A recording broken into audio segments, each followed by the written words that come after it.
Америкийн нэгдсэн улсад байрлалтай дэлхийд даяар дархан суугаа монголчуудын мэдээллийн нэгдсэн төв болох Орлоо-Цэг инфо сайтаас гадаад суугаа монголчуудад зориулан манай дээрээ нэвтрүүлгийг бид нар 2008 оноос эхлэн хийж эхэлсэн байгаа. Энэ удаад бид нар Монголдо эргэн ирсэн байна. Хагас жилийг үтсэн байна. Одоо ингээд бид нар нэвтрүүлгээ дахин эхлүүлж байгаадаа маш их баяртай байна. Бидний нэвтрүүлгээр ямар хүмүүс гарах вэ гэхлээр гадаадад ажиллаж амьдарч сурч байгаад ирсэн залуучуудын төлөөллийг бид нар аль болох та бүхэндээ танилцуулах юм. Энэ удаагийн дугаарт маань Хэвлэлийн үрээлэнгийн сургалтын албаны сэтгүүл зүйн багш, эдийн засгийн өөрчлөлт клубын зохицуулагч Мишгийн Тунгалаг туяа бидрийг манай дээрээ гэж урьсан байнамаа. Ингээд цөмөрөө Тунгалаг туяагийн гэрт нь эхлээд очицгаая.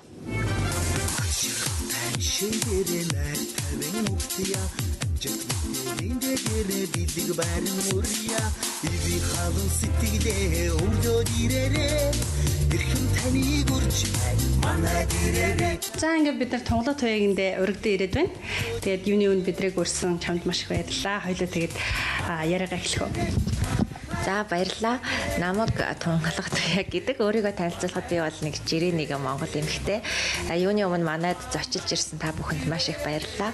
Би энэ манайд ирээрээ гэдэг нэвтрүүлгийг Монгол хүний зочломтгой зан, хууч яриа, тэгээ ялангуяа гадаадд сурч амьдарч байгаад ирсэн монголчууд бие бинийгээ туршлагаас хуваалцах, одоо ирээд энд яаж амьдарч байгаа байр байдлыг нь танилцах, тэгээд бие биентэйгээ алдаа оноогоо ярилцахад зориулсан ийм нэвтрүүлэг юм болов уу гэж тад маш олзуурхаж хүлээж авсан. Би өөрөө Германд бас 10 жил болоод ирсэн хүний хувьд бол Монголынхаа хөрсөн дээр буух гэж бас хичээж явж байна. Германд анх очоод ямар сэтгэлдтэй байв? Ер нь одоо culture shock гэж ярьдаг штэ тий. Герман одоо зөвхөн Монголоос Герман руу очиж байгаа болохоор тухайн үед юм боломж шинэсэн баг. Тэглгүй яг хоо ер нь бол тэр culture shock гэдгийг бол би бол яг өөрөө амссан гэж тэр үедээ мэдээгүй. Ер нь бол яг нэг хотоос гараад нөгөө хотод очиод байшин барилгууд нөөр юм байна, метро байдгийн байна, автобус нөөр юм байна гэж хараад явж исэн болохоос биш би яг Герман орон Монгол орноос юугаараа ялгаатай юм гэдгийг нь бол яг явцын донд мэдэж эхэлсэн. Мэдээж Герман Монгол хоёр орн бол маш том, асар том ялгаатай хоёр орн. Тэгээд германчуудын мэдээж хамгийн их бахархдаг урдаа барьдаг зан чанар бол цаг барих байдаг. Метро, автобус нь бүгдээрээ яг цагийн дэс дараалалтай ирдэг. Тэр цаг нь болохоор зүгээр нэг цагийн үед биш, 1 цаг 42 минутанд. Тэр яг 42 минутанд ирдэг байх жишээтэй.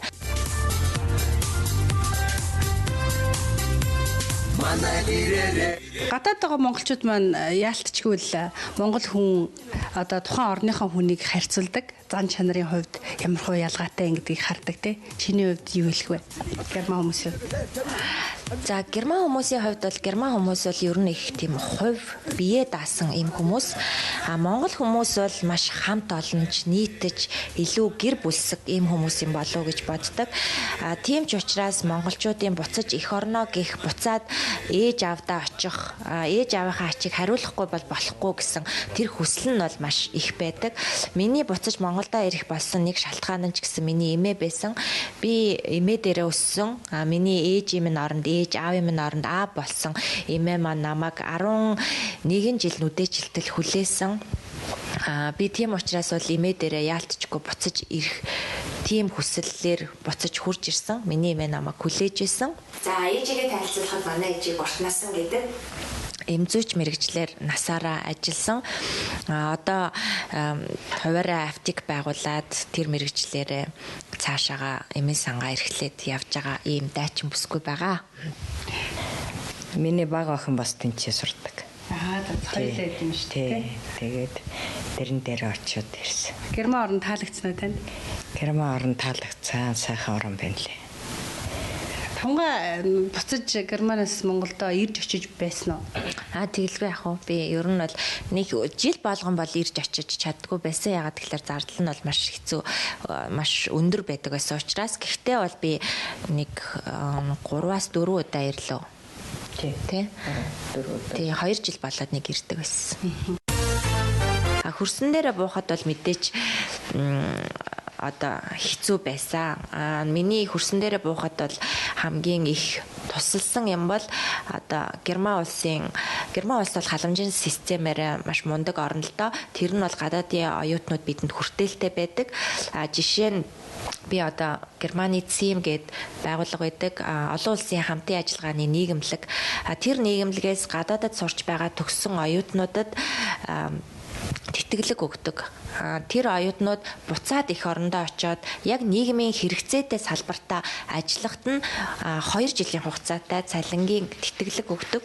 Тэгээд замын зардлыг нь төлдөг, унааныхын зардлын, онгоцных нь зардлыг нь төлдөг. Тийм болохоор би ч гэсэн энэ наацтай оюутнуудын нэг би богино хугацаанд ч гэсэн тэр тэтгэлгийг хүртэж чадсандаа бол маш их баяртай байгаа. Миний бас хөрсөн дээр буухад бас нэг тусалсан юм бол би бол Германы Фридрих Эбертийн сан гэдэг улс төрийн маш анхны маш том сан байдаг 120 гаруй улсад салбартай. Тэр сангийн төлөөлөл Монгол дахь төлөөлөгчийн газар нь Монгол байдаг. Тэнд би бол ажиллах завшаа надад тохиолдсон. Тийм учраас би Монголын засгийн газартай, Монголын үйлдвэрчний эвлэлтэй, эмэгтэйчүүдийн байгууллага, залуучуудын байгууллага гэх мэт байгууллагуудтай ажилласнаар би Монголынхаа байдлыг арай илүү мэдэх, бас хөдөө орон нутгуудаар явж хүмүүстэй уулзаж ярилцах, сургалт семинар хамтар зохион байгуулах иймэрхүү ажлуудыг би хийснээр Монголдо буцаад ирэхэд Монголтойгоо буцаад танилцахад надад маш их нөлөөлсөн гэж бодож байгаа. Би сонголтоо авлаа цагийн мэнэс хийж цагаа хэмнэдэг. Улаанбаатарын дэлгүүрүүд нэгдэж байна. Таны компьютер, таблет, ухаалаг гар утсанд зориулан бүтээв. Ямар чиглэлээр Герман руу явж байв, сурах гэж явж байв уу? Ихэнх монголчууд маань тэр үед 2000 оны сүүлэр гэдэг чинь оюутнууд л их байсан багч би бодож байна л да. Тэгээд анх одоо очиход чинь хин хүлээж авч байв. Миний хамгийн сайн найз охин байдаг. Бит хоёр бол тэрэнд 1-р ангиасаа бүр найзалсан. Миний хамгийн сайн найз охин Азар надаас өмнө Герман явчихсан. Тэнд байхдаа 2-3 жилийн өмнө очичихсан байсан. Тэгээд бит хоёр үргэлж хоорондоо харилцаа холбоотой. Надад үргэлж захиа бичээд Герман орн гэж ийм орн байдгийн байна. Би одоо яг ингэж юм тэгж юм гэж надад үргэлж ингэж мэдээлэл өгч байсан нь надад Герман орныг сонирхох тэр сонирхол бий болгосон. Би яг үнэндээ бол Герман руу би сурыг гэж яваагүй. Яагаад гэвэл би Монголд их сургуулаа төгсчихсөн мэрэгчлэрээ сонирхолтой ажиллаа хийгээд маш аз жаргалтай явж исэн учраас гэхдээ надад бол дэлхийдээ танилцъя, гадагшаа гарыг, хэл сурыг, өөр орны соёл иргэншлийг үзье гэсэн хүсэл бол маш их байсан. Тийм учраас би Герман оронд тэр найз охин дээр очсон. Намайг айгуу гоё хүлээж авсан. Герман явахаас өмнө Монголд юу хийж исэн бэ? Ямар ажил хийж вэ? Би Монголын үндэсний телевизэд соёл урлагийн редактораар ажиллаж байсан. Өөрийн гэсэн 2-3 нэвтрүүлэгтэй тэднэр дээр ажилладаг байсан. Хүмүүс санаж магадгүй ямар нэвтрүүлэг байсан бэ? Миний хамгийн анхны нэвтрүүлэг Бүртчон Гуа Марл гэдэг нэвтрүүлэг байсан. Тэр нэвтрүүлгийг би яг өөрөө зохиолыг нь гаргаад хийж байсан. Тэгээд өөр бэлгийн мэлмэ гэдэг нэвтрүүлэг байгаа. Соёл эрдэнэ гэдэг нэвтрүүлэг байгаа. Манай студ болохоор EV студ гэдэг ардын ууламжлалын чиглэлээр бичдэг нэвтрүүлэг бэлтгэдэг юм студ байсан. Тэр үед Монголын үндэсний телевизийн зарчим нь студууд нь яг ингээд чиглэлээр хуваагдсан. Яг тэр чиглэлээр нэвтрүүлгээ гаргадаг байсан учраас би миний анхны нэвтрүүлэг Бүртчон Гуа Марл гээд яг ардын өв уламжлалыг Монголын залуучуудаа яаж дамжуулж үлдээх вэ гэсэн чиглэлээр гарч исэн тэм нэвтрүүлэг байдаг. Би одоо ч гэсэн тэр нэвтрүүлэгтээ маш их хайртай. Монголчуудын амьдрал Германд ер нь ямар байдаг вэ? Манай нэвтрүүлэг анх дэлхийд даяар дархан суугаа монголчуудад зориулж орлоо дат инфогоос явагддаг байсан. Бид нэр өөрсдөө Америкт байсан. Тэр үед манай дээр нэвтрүүлгээ хийхэд бол хүмүүс одоо өөр мууж өөр хот, өөр орны талаар хүмүүс их сонирхдаг л да. Тэгэхээр Германд байгаа монголчуудын амьдрал, оюутнуудын амьдралаас хоёулаа яриагаа өргөжлүүлье. За тэгээ Германд байдаг монголчуудын тухай би одоо өөрөө оюутан байсан болохоор оюутнуудынхаа тухай л яриа л да. Би Германд сургуулаа төгсөөд ирсэн оюутнуудыг маш их хүндэлдэг. Яагаад гэвэл би яг өөрөө тэр замаар явж ирсэн учраас бид нар өөрийгөө санхүүжүүлээд тэгээд хажуугаар нь сурдаг. Тэр байтугай одоо чөлөө цагаараа сураад бусад цагаар нь ажилдаг гэсэн оногоо хүртэл гарч исэн. Герман улсын бас нэг онцлог нь болохоор Герман улсад бол бүх юм ёс журмаараа явдаг, яг хууль дүрмээ биелүүлдэг. Тэрийг бол зөрчиж болохгүй гэдэг нь бол ард түмнийх нь ухамсарт нь маш шингэсэн байдаг. Би бас нэг инээдтэй жишээ хэлэхэд би анх Германд очиод зам хөндлөн гарах гээд байж илаа л да. Тэгээд тэнд болохоор яг улаан гэрэл асцсан, ногоон гэрлээ хүлээгээд одоо хүмүүс яг зогсож байгаа. Тэгэхэд бол ямар ч машин байхгүй, тэрүүгээр бол гүүгээд гарахад бол боломжийн байсан. Би тэгээ маш их яарч исэн учраас би бол улаан гэрлээр ч хамаагүй гүүгээд гарсан. Тэгэхэд араас ирээд нэг эмэгтэй миний мөрөн дээр зогсон. Би эргээ харсан чи сая ингээд улаан гэрлэр гарчлаа шít гэдгийгс. Тэгээ би харин тий тэгээд би яарч исэн тий гэхэд тэр эмэгтэй хүүхдэд дагуулсан явж исэн. Тэгээ хүүхд рүү гараад чи миний хүүхдэд буруу үлгэр дуурайл үзүүлж гин гэсэн. Тэгэхэд би бол маш том одоо эвгүй байдалд орсон. Яагаад гэхлээр би өөрөө тэр улаан гэрлэр гүүгээд гарсан. Энэ миний асуудал боловч намайг харж байгаа жоохон хүүхдүүд байдаг юм байна. Би тэд нартаас буруу үлгэр дуурайл үзүүлж болохгүй юм байна. Би бас нийгэмдээ хариуцлагатай байх ёстой юм байна гэсэн ийм үзэл бодол надад бол төрсөн анх удаа. Төрөн би хэлсэнчлэн монголчууд нэгнийгээ одоо аль оронд ямар хуу амьдарж ийн гэдгийг сонирхдаг. Тэгээд арай илүү дэлгэрэнгүй чамаар яриулах гэдэг юм л да. Монголчууд маань очиод хэр их удаж ийж буцаад их орондоо ирж ийн. Ерөнхий хандлага ямар байна? За ер нь хүн гэдэг болохоор тэр байгаа орчиндөө дасаж зохицохтой маш амархан амьтан учраас тэнд байгаад удаад ирэхээр нөгөө соёл иргэншилт нь уусаад өөрөө тэрүүндээ амьдрах аргаа олоод шингэж үлдэхийг бол үгүйсэхгүй.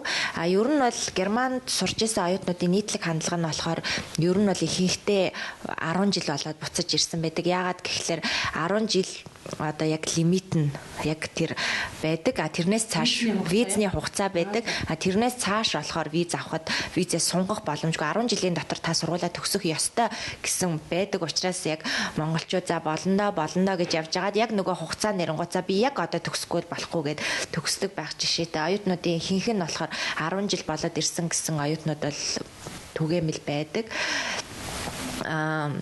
Ерөнхийдөө тэнд байгаа одоо ер нь Монголд гадаад байсан хүмүүс их буцаж ирж гэн энэ урсгал эхэлчлээ гэж яриад байгаа штэ.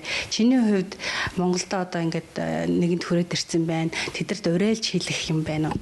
Байлгүй яах вэ? Ер нь бол би бол өөрийгөө энээс эртхэн ирэхгүй явдаа гэж маш их харамссан хурж ирээд энд бол цаг хугацаа гэдэг үнэхээр алт юм байна.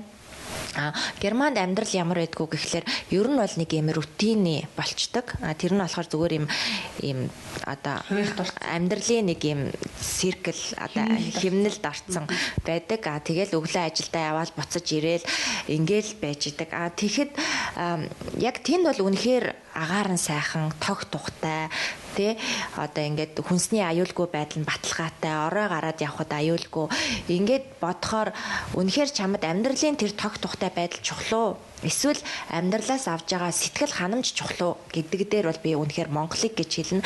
Би бол энд үнэхээр сэтгэл ханамж гэдгийг авч чадж байгаа. Хичнээн энд агаар нь хэцүү бохир байгаа ч гэсэн замын хөдөлгөөн миний уурыг хүргэж байгаа ч гэсэн энд бол миний илгэн садан байна, ээж аав байна, хамаатан садан, найз нөхөд бүх юм байна.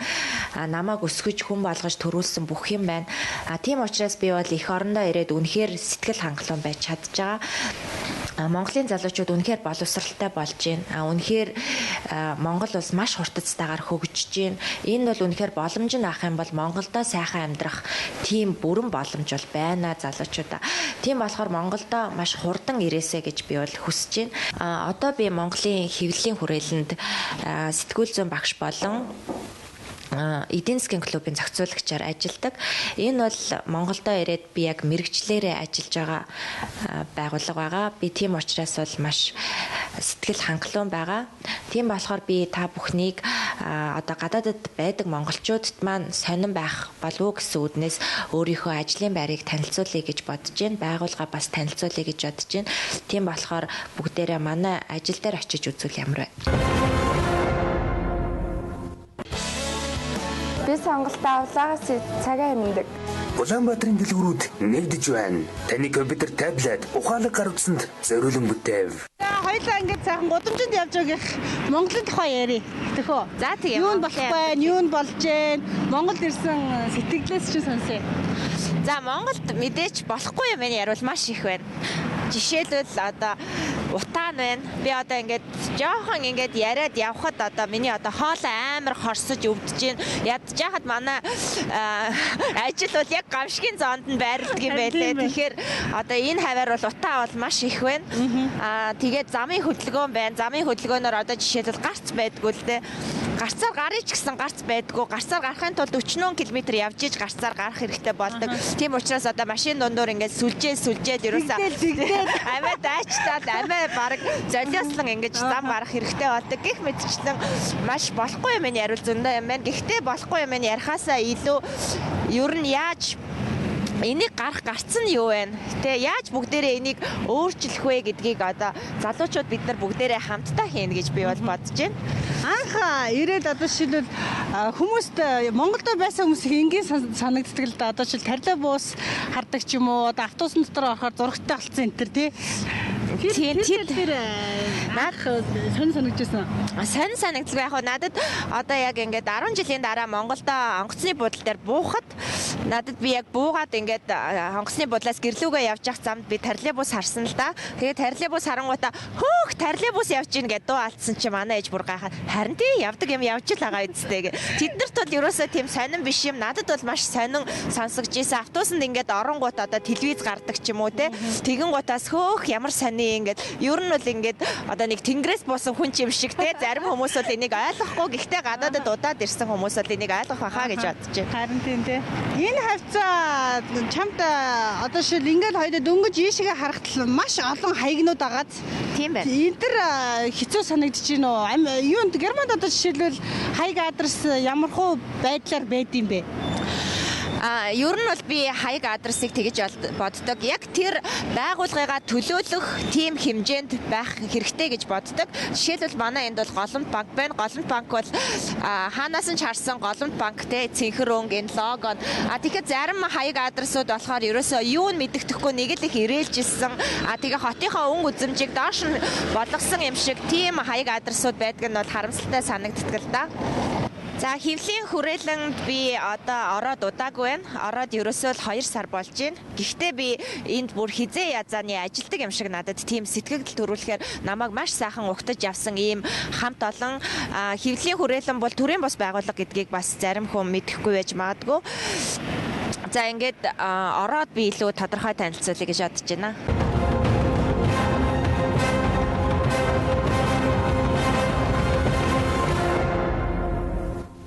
Ажлын чинь нэг өдөр ерөнхийдөө яаж өнгөрч байна? Хэр их завгүй байна? Ер нь бол маш завгүй байдаг. Яагаад гэвэл би сэтгүүл зүүн дээд курс маань одоо эхэлсэн байгаа.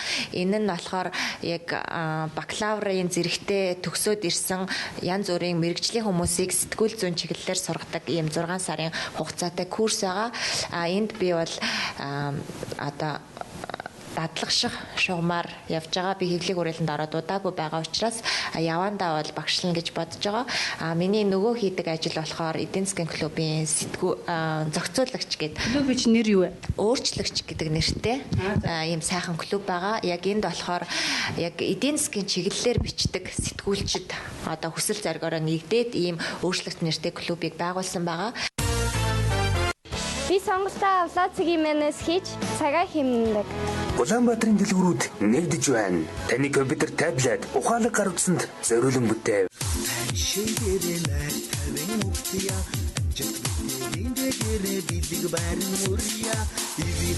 Санаа хэвлэлийн хүрээлэнгийн мэдээллийн төв байгаа. Энд бол маш олон хэвлэлийн баг хурлууд зохиогдож төрөл бүрийн хэвлэл мэдээллийн хэрэгсэл ирж эндээс бол мэдээлэл авдаг. Ийм манай хэвлэлийн мэдээллийн танхим байгаамаа.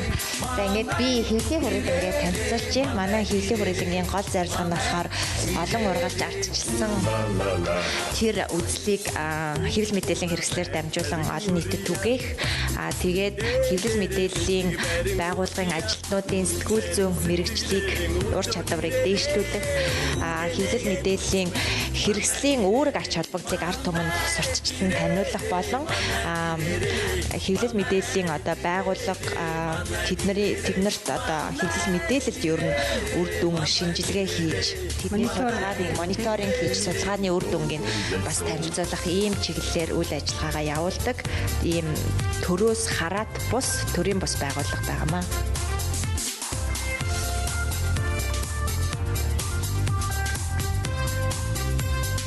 Би энд бол сууж үзээгүй л дээ анх удаа энд суух завшаан тохиолдлоо.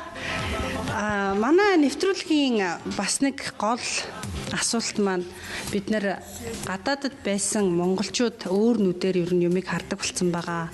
Тийм учраас Монголдо ирээд хэрэгжүүлэхээр санаа юу вэ гэж асуудаг. Чиний ажил мэргэжилтэй холбогдуулаад ер нь Монголын хэвлэл мэдээллийн салбарт чи юуг өөрчлөмөр байна? Тэр санаанаасаа хуваалцахгүй юу? За Монгол бол ер нь дэлхийн хөгжилтэй энэ зэрэгцэж явахын тулд одоо Монгол хөгжиж байгаа маш асар хурдтай хөгжиж байгаа орны хувьд бол мэдээч хийж бүтээх, өөрчлөх юмнууд бол олон байгаа. Би Германд хэвлэл мэдээллийн чиглэлээр сураад төгсөөд ирсний хувьд бас мэдээч Монголтойгоо харьцуулж энийг нь өөрчилж хэмсэн, шинжлэх хэмсэн гэсэн зүйлүүд бол харагддаг. За надад Германы Deutsche Welle гэдэг олон улс даяар нэвтрүүлгээ цацдаг телевиз байдаг. Тэнд надад дадлага хийх маш сайхан завшаан тохиолдсон. Тийм учраас би Deutsche Welle-д 3 сар ажиллаж тэр сайхан хамт олон дотор орж бас нэвтрүүлгүүдийг хамт хийлцэж явах. Тэндээс би бас өөртөө урд нь Монгол телевизэд ажиллаж исэн хүний хувьд эргээд харьцуулах, бид нартай юугаараа ижилхэн байдгийг, юугаараа өөр байдгийг гэдгийг харьцуулах завшаан тохиолдсон. Мөн би Германы бас CDF гээд олон нийтийн телевизийг бас үзэж сонирхож дотор нь бас орж танилцж явсан. Тийм учраас бас надад эргээд Монголынхаа телевизтэй харьцуулахад бас төхөмтэй байсан л да. Хэвлэл мэдээллийн салбарт ажилтгийн хувьд одоо нэр томьёогийн нэгтгэх ч юм уу тий одоо жишээлбэл public relation гэдэг чиглэлээр би маш их сонирхдаг л доо. Тэгээд хүн болгоно л PR гэж яриад байдаг. Яг тэр нь юу юм? Зөвхөн энэ PR гэдэг чинь одоо өөрийнхөө байгууллагыг сурталчлаад реклам гэд гадаг шин PR хийх гэдгийг зөвхөн нэг реклам гэсэн ганцхан нэг талаас нь хүмүүс ойлгодог. Нэг чиглэлээр ойлгодог. Тэгэхэд эн чинь бүхэл бүтэн маш том ойлголт. Энийг маш олон талаас нь харж, олон талаас нь үйл ажиллагаа явуулж иж, урт хугацаанд явуулж иж, тэгжээж энэ байгууллагын имиж гэдэг юм тогтдог гэдэг одоо тэр тиймэрхүү одоо хийгдэх ажлууд бол Монголд бол хэвлэл мэдээллийн салбарт байна гэж би боддог. Тэр чиглэлээр манай хэвлэлийн хүрээлэнч гэсэн үйл ажиллагаагаа явуулдаг. Би тэр үнд нь өөрийнхөө хувь нэмрийг оруулах юмсан гэж бас хичээж явж байна.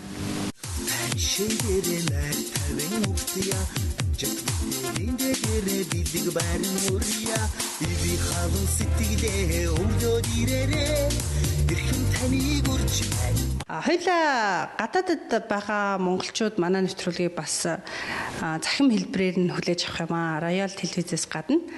Тийм болохоор тэд нар ерөнхийдөө ямар мэдээллийг сонирхож байгаа бол гэж би бодож байна л та. Тэгэхээр хоёлаа Монголын талаар тэднэрт ерөнхийдөө ингээл мэдээ уншихлаар нэг үл сайн, нэг үл муу, яг үнэн бодит мэдээлэл хүрэхтэй бас дутуу байдаг гэж би боддог л доо. Тэнд байсан хүний хувьд. Тэгэхээр чиний хувьд одоо залуу хүний хувьд амьдрал хэр байна те? Ажлаас гадуурх чөлөө цагаа ер нь яаж өнгөрөөж байна? Монголд бол амьдрал сайхан байна. Мэдээч мууг нь ярих юм бол байгаа. Гэхдээ би бол аль болох мууг нь ярихгүй байхыг хичээж байна. Гэхдээ мэдээч дандаа магтаад авахгүй бодит байдлыг л ярий. Яг муу тал нь гэж бодох юм бол одоо юмны үн айгүй их өндөр болчихжээ.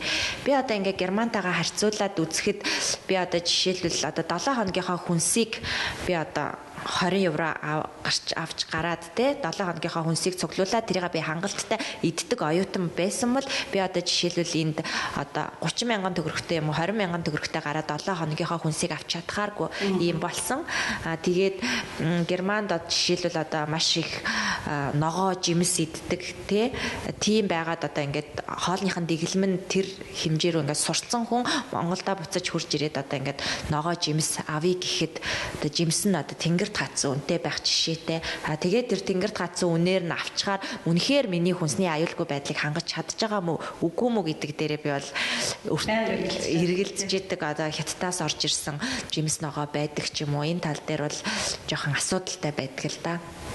За тэгээд яг цалин хөлсний хувьд одоо ингээд Монголд гадаадд байгаа гадаадд төгсөж ирж байгаа оюутнуудад бол маш сонирхолтой байдаг. Одоо Монголд үнэхээр одоо ингээд юмных нь үн ханш нэмэгдсэн байлаа гэхэд авж байгаа цалингаагаараа та нар амьдраад ич чаддаг юм уу гэсэн асуулт бол дандаа гарч ирдэг.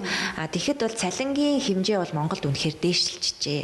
Монголд бол үнэхээр сайн цалин авдаг өгдөг байгууллагууд бол байна. Тийм болохоор одоо ингээд Солонгост, Германд, Америкт ажиллаад мөнгө цуглуулад байдагтай ижилхэн төвшөнд Монголд бол цалин авдаг тийм хэмжээнд бол очсон байна. Цалингийн доод хэмжээ байнга нэмэгдэж байна.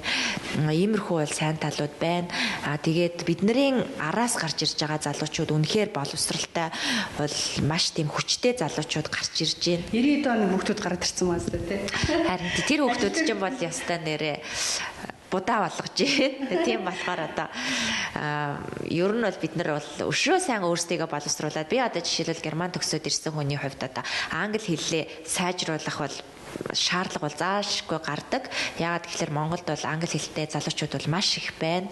Хятад хэлтэй залуучууд байна. Энэ нь бол яг дэлхийн зах зээл дээр өрсөлдөж байгаа хэл. Тийм учраас би одоо жишээлбэл англи хэлний курс сурах гээд одоо хамгийн гайгүй курст очиход надад одоо суудлаа алдахгүй байх жишээтэй. Тийм болохоор одоо Монголын залуучууд ямар их сурч боловсруулахыг хүсэж байгаа нь бол энүүгээр бол харагдаж байгаа л да. Би сонголтоо авлагаас цагаа хэмнэдэг. Улаанбаатарын дэлгүүрүүд нэгдэж байна. Таны компьютер, таблет, ухаалаг гар утсанд зориулан бүтээв. Гадаад байгаа монголчуудад бас их сонирн байгаа байх байхаа гэж бодож байна. Яг тэгэхээр залуу хүний хувьд Монголд амьдрал илүү сонирхолтой, хөгжилтэй байна гэж яриад байгаа шүү дээ. Чиний хувьд энэ яг үнэн байж чадчихэв үү? Тэгэлгүй яг хоо Монголд байх бол үнэхээр хөгжилтэй. Яагаад гэхээр миний одоо хар багаас найзалсан найзууд энд байна. Миний 10 жилийн найзууд байна. Их сургуулийн найзууд байна. Бүх хамаатан садан дүүнер байна.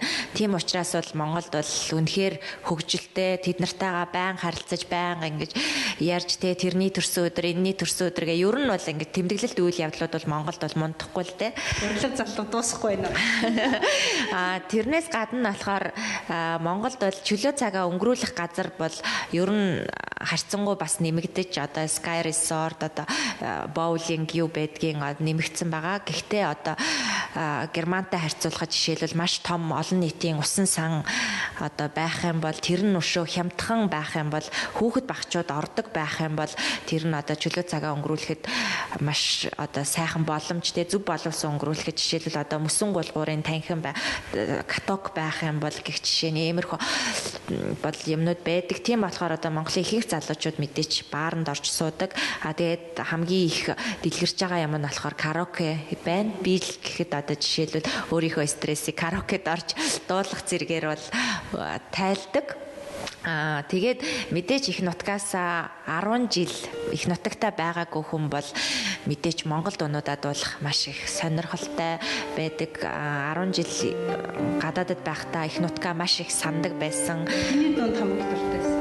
Миний хамгийн дуртай дуу бол Харангийн Тавгсрангийн дуулсан Сар шиг хоолын нутаг гэх дуу байгаа. Тэр дуу яг л гадаадд байгаа монголчуудын амьдралыг өгүүлсэн, аялгаунд хүртэл маш сайхан. Тийм болохоор би энэ дуунд маш их дуртай. За ингээд манай нэвтрүүлэг өндөрлөг тийшээ хандж байна. Манай нэвтрүүлгийн зорилго бол гадаад байгаа ажиллаж амьдарч байсан монголчууд маань эргээд Монголдоо ирээд хөрсөн дээрээ буугаад ямар их амжилттай явж байгаа юм бэ гэдгийг харуулах зорилготой. Чи ч гэсэн ийм сайхан залуучуудын төлөөлөлж манай нэвтрүүлэгт оролцсонд маш их баяртай байна.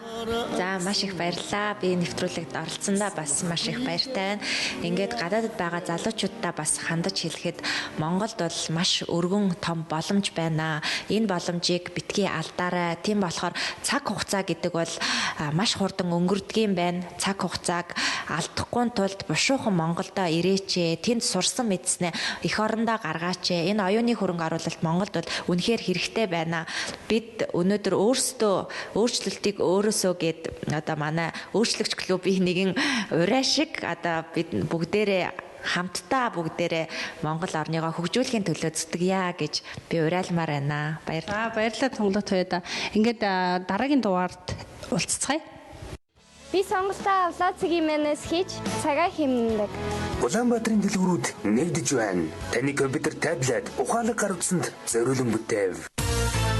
1 2 3